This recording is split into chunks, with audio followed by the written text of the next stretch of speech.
Yes, we want to go to Ryan Mauro. He's national security analyst and counterterrorism professor at Liberty University. First off, your thoughts, Ryan, on what you've heard so far about this unfolding situation just outside of Detroit. Sure. Well, obviously, it's horrifying, but unfortunately, this is part of a trend that we're seeing. So it's not an isolated incident. Even if you only have one attacker in this type of jihad attack, it's still connected to this overall wave of jihadism that we're seeing affecting the United States and the West. Of particular concern to me is how the attacker went after a police officer. Now, the attacker probably could have had more casualties if he went after civilians, but he chose to go after a police officer. And why is that?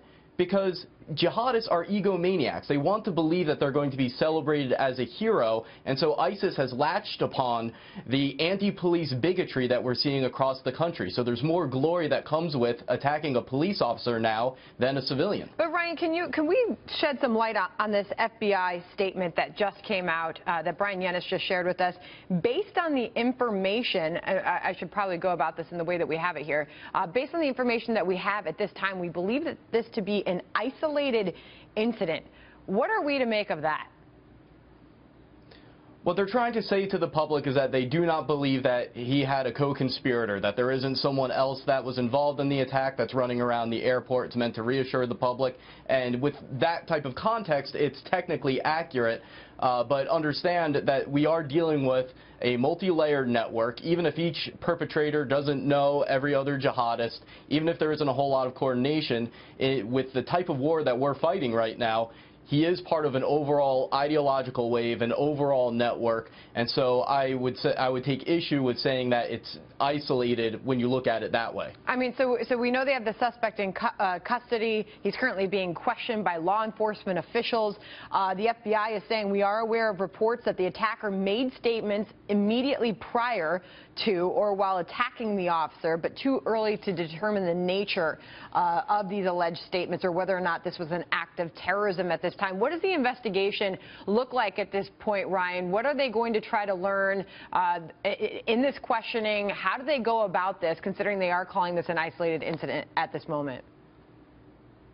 Well, they're obviously going to look at motivation. They're going to want to know who he was talking to. Radicalization is a process. You usually have some type of mentor or someone that you look up to that teaches you that this is what you're supposed to do. So that's why the term lone wolf is so misleading, because there are always other people in that social circle that provoke this into happening. So that's what they're going to be looking at. But I think that there's going to be a spotlight on this ISIS-linked imam that has lived in Michigan. I assume he's still there. Imam Jibril, who's known to be one of the top inspirers of these types of attacks around the world. About 60% of the foreign fighters, as they call them, that have gone to join ISIS listen to this guy's sermons, and he was doing this from Michigan. And knowing more about this person, having a Canadian passport, we're learning through various reports. Where does that send things at this point, Ryan, if indeed that is the case? Well, I'm very interested in knowing exactly how he got into the United States. I mean, it could have been completely legal, but he could have also crossed through an insecure border, because the Mexican border gets a lot of attention for the lack of security, but the Canadian border is just as bad, if not worse. So that's something that we need to be looking at as well, is that's not just about people crossing over from the Mexican border connected to drug cartels or the Hezbollah networks. We also have an issue of terrorists who have historically crossed over from Canada. All right, and what you wonder if it opens up a whole nother conversation that we have been ignoring, concerns about that northern border. Ryan Mauro, thanks for jumping on with us.